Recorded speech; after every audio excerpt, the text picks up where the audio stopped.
Download this code from codegive.com, link in the description below. Replacing your hard drive or SSD without losing data, a comprehensive guide.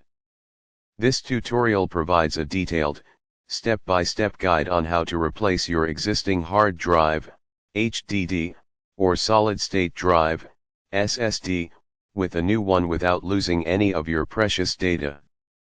We'll cover various methods, weigh their pros and cons, and provide practical code examples where applicable. Before we begin, important considerations.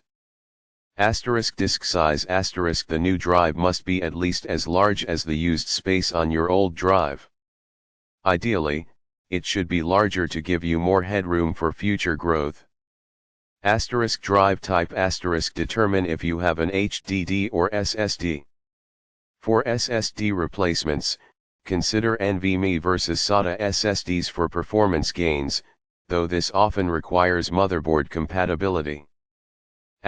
Backup is paramount.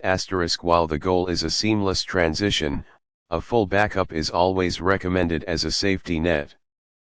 Accidents can happen, and hardware can fail unexpectedly. Use a tool like Macrium, Reflect, Windows, Clonezilla, Cross-Platform, or Time Machine, macOS, to create a full system image to an external drive. BIOS/UEFI settings. Familiarize yourself with your computer's BIOS/UEFI settings. You might need to change the boot order or enable AHCI/NVMe mode for the new drive. Drive connector and compatibility. Ensure the new drive is compatible with your motherboard's connections, SATA, NVMe M.2, etc.